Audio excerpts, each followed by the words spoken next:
Muy bien, estimados alumnos, estamos en una nueva clase del sistema circulatorio. Esta vez hablaremos del ciclo cardíaco. Muy bien, primero definamos el ciclo cardíaco. El ciclo cardíaco representa la secuencia de eventos eléctricos, que son seguidos de eventos mecánicos, que como ustedes ya han revisado previamente, son la contracción y la relajación de aurículas y ventrículos, que por supuesto se relacionan con el flujo de sangre a través de estas cavidades. Estos eventos mecánicos van a producir cambios de volumen y de presión en dichas cavidades que se registran en el ciclo cardíaco. A su vez, se asocian con eventos sonoros o ruidos cardíacos que vamos a describir también. Todos estos eventos suceden en menos de un segundo. Es sumamente importante que ustedes recuerden lo siguiente. Desde el punto de vista fisiológico y desde el punto de vista de relevancia, el ciclo cardíaco, que son todos estos eventos que estamos viendo acá, se relacionan con la sístole ventricular y la diástole ventricular. Es decir, el ciclo cardíaco se representa en función de la sístole del ventrículo y la diástole del ventrículo. Y especialmente, como lo vamos a comprobar acá, del ventrículo izquierdo. ¿Correcto? Entonces son dos fases, dos grandes fases del ciclo cardíaco, sístole y diástole ventricular. Y a su vez estas fases se subdividen en 7 fases. Las fases que corresponden a la sístole ventricular son las siguientes: la contracción ventricular de tipo isovolumétrica, la eyección rápida y la eyección reducida, y la diástole ventricular, que empieza con la relajación isovolumétrica, luego un llenado ventricular rápido, llenado ventricular reducido y finalmente la sístole auricular. Es importante que recordemos lo siguiente: en algunos textos te dicen que la sístole auricular es una fase por separado, pero si trabajamos en función de la sístole y la diástole del ventrículo izquierdo, la sístole auricular, por supuesto, es un evento que sucede al final de la diástole. Muy bien, vamos a continuar. Para poder explicar en detalle cada una de las subfases de estas dos grandes fases que son la sístole y la diástole, vamos a utilizar este excelente gráfico que tienen ustedes en su PDF. El vínculo está ahí, también lo ven acá, es de la Universidad de Utah, y vamos a poder observar estas variaciones de las que acabamos de describir. Muy bien, primero describamos lo que tenemos acá. En este cuadro o plano tenemos curvas de presión y de volumen. De hecho, tenemos solamente 3 curvas de presión y una curva de volumen. Reconozcamos las unidades. En el eje vertical tenemos unidades de presión en milímetros de mercurio. ¿De acuerdo? En el eje horizontal, por supuesto, es el tiempo. Y en este eje vertical del extremo derecho de la pantalla vamos a tener unidades de volumen. ¿Correcto? Las unidades de presión son aplicables para las curvas de presión y estas de volumen para la curva de volumen. Muy bien, empecemos por las curvas de presión. Las curvas de presión son las siguientes. Tenemos en verde la curva de presión aórtica. Muy bien. En rojo la curva de presión ventricular izquierda. Se dan cuenta claramente por el nivel de presión que alcanza. En amarillo tenemos la curva de la presión auricular, que cuando se relaciona con la aurícula derecha se llama también pulso venoso yugular, con sus ondas correspondientes, A, C y V. Y tenemos a la única onda de volumen, que es la onda de volumen del ventrículo izquierdo. ¿Correcto? Muy bien. Entonces acá tenemos curvas de volumen y de presión. Por supuesto, debemos tener a la representación eléctrica o de la actividad eléctrica del corazón, el electrocardiograma, con sus ondas, complejos e intervalos correspondientes. Y finalmente los sonidos asociados a los cambios mecánicos que vamos a referir. Tenemos al primer y al segundo ruido, que siempre son fisiológicos, al tercer ruido, que es fisiológico en niños y patológico en adultos, y el que siempre es patológico, el cuarto ruido. Muy bien, empecemos entonces con la sístole auricular, que como dijimos es el final de la diástole del ventrículo. ¿Correcto? Antes de empezar, veamos en la imagen del corazón cómo están las válvulas. Las válvulas auriculoventriculares están abiertas y las valvulares aórtica y pulmonar o semilunares se encuentran cerradas. Muy bien, entonces la sístole significa contracción, contracción de las aurículas. ¿Qué va a suceder en este momento? Por supuesto, va a haber un cambio de presión, pero recordemos siempre esto, para podernos ubicar desde el punto de vista de tiempo, es muy importante que recordemos que antes de cualquier evento mecánico siempre hay un evento eléctrico. Entonces, antes de la contracción auricular tuvo que haber una despolarización de las aurículas, es decir, la onda P. ¿Correcto? Muy bien. Vamos a avanzar. Estamos viendo cómo, por supuesto, se está contrayendo la aurícula y ya podemos observar algunos cambios de presión. Muy bien. Veamos que la presión de la aurícula ha aumentado. Es lógico porque al contraerse la aurícula va a producir un aumento de presión dentro de ella. Esta es la onda A, que puede ser visible, como les dije, en el pulso yugular. Veamos cómo está la presión de ¿quién? De la aorta. La presión de la aorta no ha variado significativamente, ¿no? Una leve tendencia a disminuir. El volumen del ventrículo ha aumentado, sí, levemente, pero ha aumentado, correcto, y esto es producto de la sangre que está pasando de la aurícula al ventrículo, de la aurícula al ventrículo. ¿Y qué ha pasado con la presión del ventrículo? Por supuesto, si hay aumento de volumen, aumenta también un poco la presión. ¿Está claro? Ahora, si nos damos cuenta, estos eventos mecánicos están ocurriendo ¿en qué momento? Durante el segmento PQ o PR, ¿sí? Ahora, desde el punto de vista patológico, cuando la aurícula se contrae y se encuentra con un ventrículo de tipo hipertrófico, por ejemplo, hasta la aurícula se contrae y encuentra un ventrículo hipertrófico, como por ejemplo, ¿cuál? El ventrículo izquierdo de un paciente que tiene hipertensión arterial, entonces se podría producir un ruido anormal que se llama cuarto ruido, ¿correcto? Cuarto ruido. Muy bien, continuemos.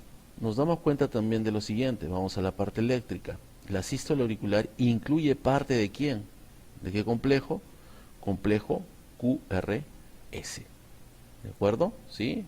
Entonces, durante la sístole auricular también se está iniciando la despolarización de los ventrículos, complejo QRS, específicamente la onda Q y parte o prácticamente la mitad de la onda R.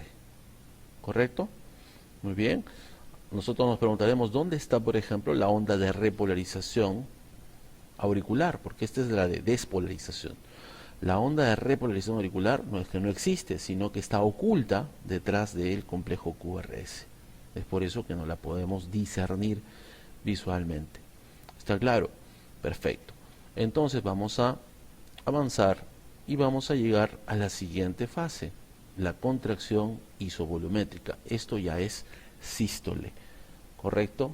Sístole. Ahora, ojo con esto. Observemos qué va a suceder. Primero, eléctricamente, no se olviden, se está produciendo la despolarización de ¿quién? De los ventrículos. Muy bien. Quiere decir que va a comenzar a contraerse ¿quiénes? Los ventrículos. Eso va a producir, por supuesto, cambios de presión dentro de los ventrículos. Pero apenas empiezan a contraer, sucede ¿qué cosa? El cierre de ¿quién? De las válvulas auriculoventriculares. Y esto se va a traducir en un ruido. El primer ruido cardíaco. ¿Correcto? El primer ruido cardíaco.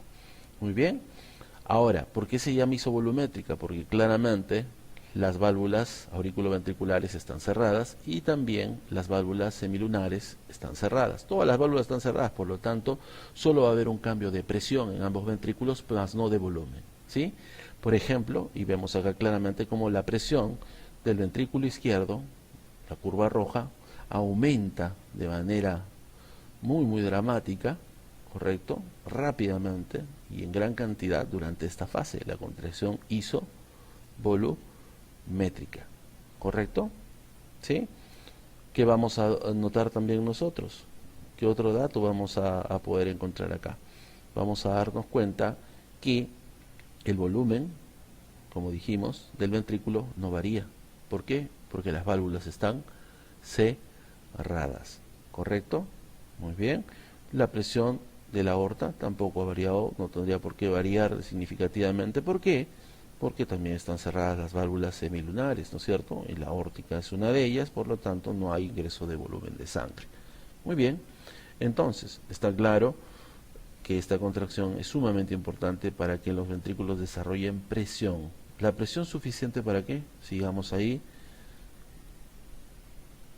Ahí está nuestra línea calibradora. Vamos a llegar justamente a un punto básico acá, muy importante, en el cual, miren ustedes, la presión del ventrículo izquierdo supera a la presión de ¿quién? De la aorta. En este momento, entonces, se va a producir, ¿qué cosa? La apertura de ¿quién? La apertura de las válvulas semilunares. ¿Correcto? La apertura de las válvulas semilunares. Ahora, antes de avanzar, démonos cuenta de lo siguiente, que durante la contracción de los ventrículos, que es sumamente intensa, miren ustedes, a nivel de las aurículas ha habido un aumento de presión, que es esta onda C. ¿Qué ha pasado? La sangre que se encuentra acá, al recibir obviamente la presión producto de la contracción de los ventrículos, va a intentar abrir estas válvulas, ¿no? Esta válvula, por supuesto, no se va a abrir gracias a los músculos papilares, las cuerdas tendinas, pero sí se puede elevar, y al elevarse va a producir un aumento de presión dentro de las aurículas. Eso explica esta onda C en el pulso venoso yugular, correspondiente, por ejemplo, a la aurícula derecha. Muy bien, nos encontramos entonces en el inicio de ¿qué? ¿De qué fase? Cuando se han abierto ya estas válvulas. Ya ha acabado la contracción isovolumétrica que ha sido necesaria ¿para qué? Para que la presión del ventrículo supere a la presión de la aorta, y ha empezado la eyección. Esto se llama eyección rápida. ¿Correcto? ¿Sí? Muy bien. Entonces, si seguimos viendo lo que el desarrollo de esta fase de eyección rápida, nos damos cuenta que la presión va a seguir aumentando, la presión del ventrículo izquierdo, ¿no es cierto? Y va a seguir siendo mayor que la de la aorta. Muy bien, nos damos cuenta de algo muy importante. Esta fase de eyección rápida se correlaciona ¿con quién? ¿Con quién se está correlacionando? Se correlaciona con el segmento ST. Con el segmento ST. ¿Correcto? Muy bien, vamos entonces a seguir observando cómo los ventrículos siguen eyectando sangre, las válvulas siguen abiertas, las semilunares, pero no por supuesto las auriculoventriculares, y vamos a llegar a este punto. En este punto, ¿qué sucede? Se va a iniciar la eyección reducida, es decir, la sangre va a seguir saliendo, ¿de acuerdo?, hacia la aorta, pero va a iniciarse ya ¿qué cosa? ¿Qué se está iniciando desde el punto de vista eléctrico? La repolarización de los ventrículos, que por supuesto va a relajar a los ventrículos. ¿De acuerdo? Muy bien. Nos damos cuenta de algo sumamente importante. Tanto durante la fase de eyección rápida como la fase de eyección reducida se produce una gran caída ¿de quién? Del volumen ventricular. ¿Está claro? Porque obviamente está saliendo hacia la aorta. ¿Correcto? Continuamos. Está acabando ya la repolarización de los ventrículos. Es el final de la onda T. Muy bien. Se está relajando ya el miocardio. Y eso va a hacer, por supuesto, que la presión del ventrículo izquierdo en este punto sea menor que la presión de ¿quién? De la aorta. ¿Correcto? ¿Qué va a producir esto? Va a producir el cierre de las válvulas semilunares. Y esto, desde el punto de vista sonoro, se representa como el segundo ruido. Muy bien. Entonces, ya se han cerrado las válvulas semilunares y ha empezado esta fase que se llama relajación isovolumétrica. Si se dan cuenta, en este punto, tanto las válvulas semilunares como las auriculoventriculares se encuentran cerradas. Por lo tanto, va a haber cambios de presión, pero no de volumen. Muy bien, y eso está claramente graficado acá. Esta es la curva de volumen.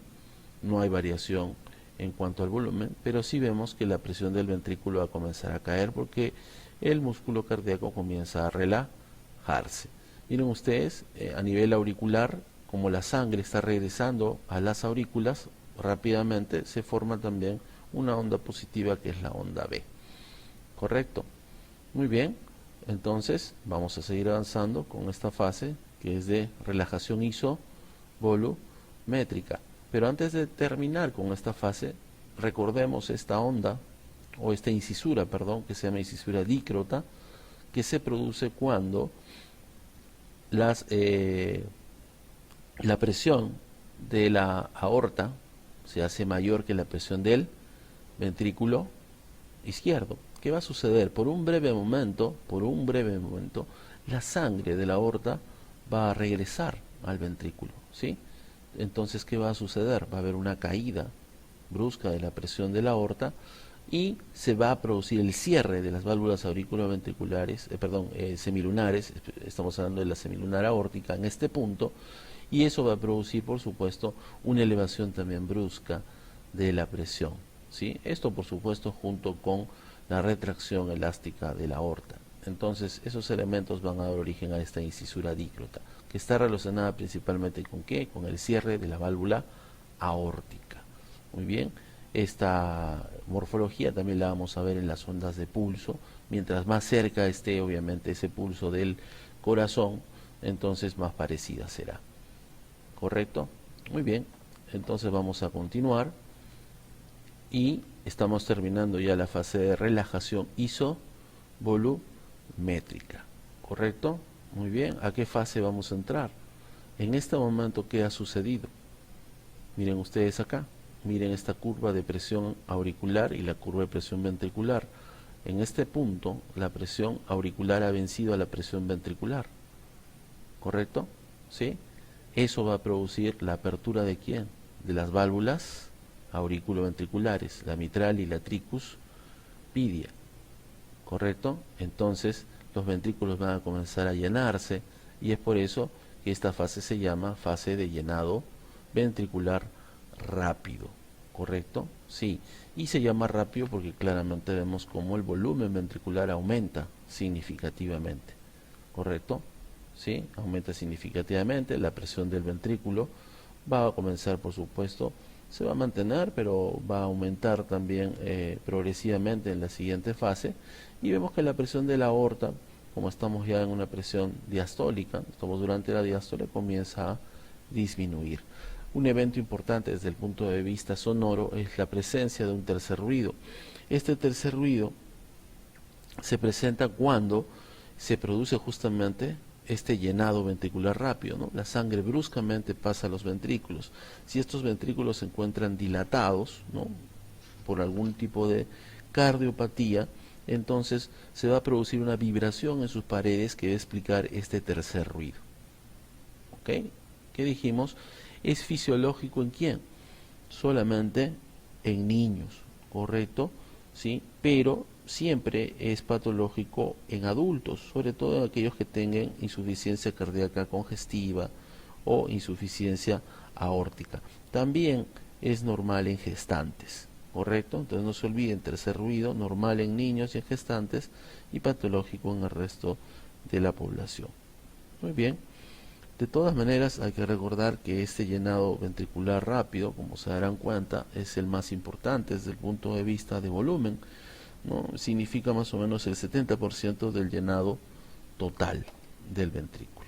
Muy bien, desde el punto de vista eléctrico, por supuesto, ya estamos luego del final de la onda T y vamos a empezar al final de esta fase de llenado ventricular rápido, otra fase que es la penúltima fase de quién, de la diástole, que se llama diastasis. ¿Correcto? Como nos daremos cuenta, es la fase más larga de todo el ciclo. ¿De acuerdo? ¿Sí? En este momento, el volumen del ventrículo, lo tenemos acá, el volumen del ventrículo es máximo, ¿no es cierto?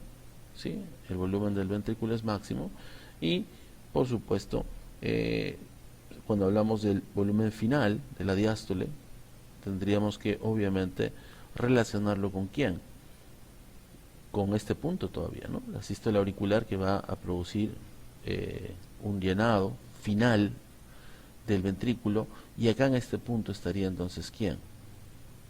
estaría en el punto más elevado del volumen, el volumen telediastólico, ¿correcto? Desde el punto de vista eléctrico no hay nada significativo en esta fase, ¿de acuerdo? Tampoco desde el punto de vista sonoro, ¿no? Y los patrones son los mismos, ¿no? La presión auricular comienza a aumentar levemente y la presión del ventrículo también. La presión diastólica de la aorta, por supuesto, continúa disminuyendo. Muy bien, esto es sumamente importante de recordar entonces todas las fases y subfases del ciclo cardíaco. Muy bien, estimados alumnos, continuamos entonces. Vamos a agregar a esta presentación del ciclo cardíaco algunas características de los ruidos cardíacos, especialmente del segundo ruido, porque son, digamos, variaciones relativamente frecuentes. Nosotros vamos a escuchar normalmente al primer y segundo ruido, está acá, R1, ¿no?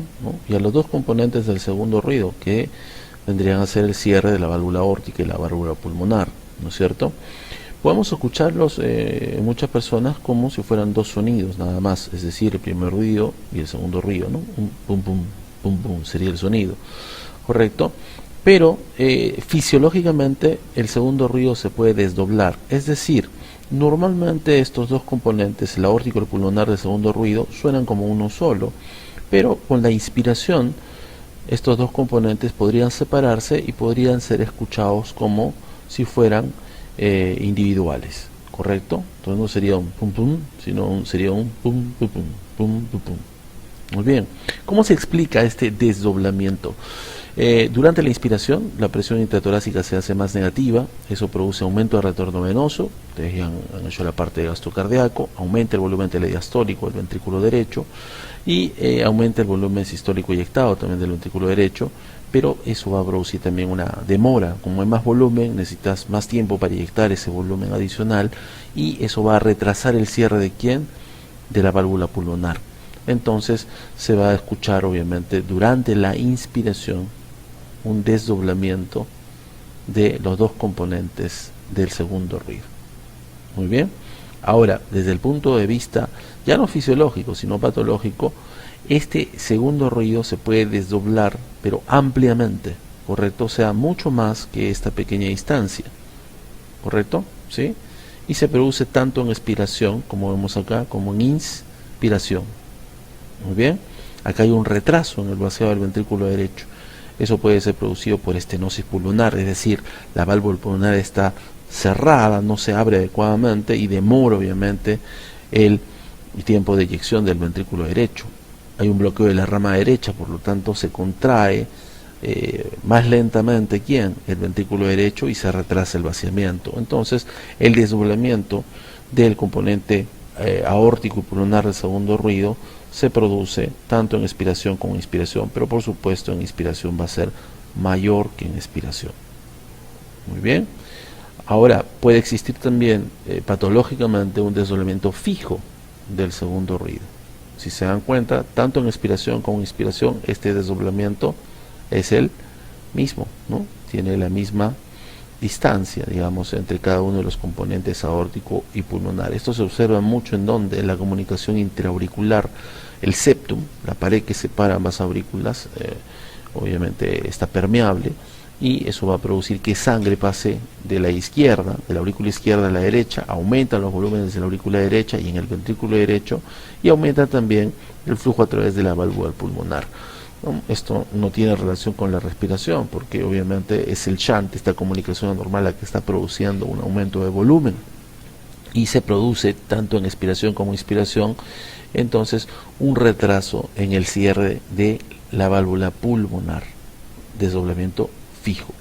Fijo quiere decir que no se relaciona con qué, con la expiración ni con la inspiración. Muy bien. Y finalmente tenemos al llamado desdoblamiento paradójico del segundo ruido. Miren ustedes, dijimos que el primer ruido no tiene variación acá, no estamos describiendo alteraciones del primer ruido, pero vemos acá que el componente aórtico se encuentra ahora luego del componente pulmonar.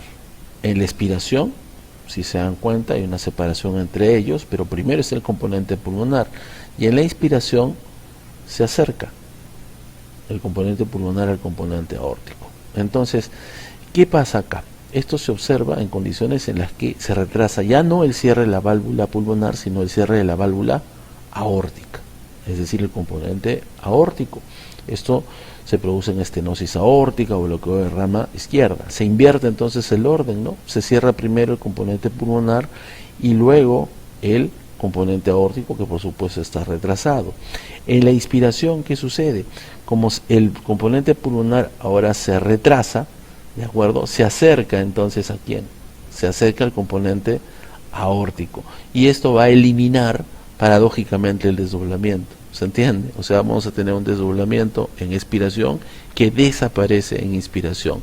Se llama paradójico porque es todo lo contrario de ¿quién? Del desdoblamiento fisiológico del segundo RIF. Muy bien, eso es todo. Espero que podamos en las prácticas tener mayor profundidad y desarrollar estos temas. Nos vemos pronto.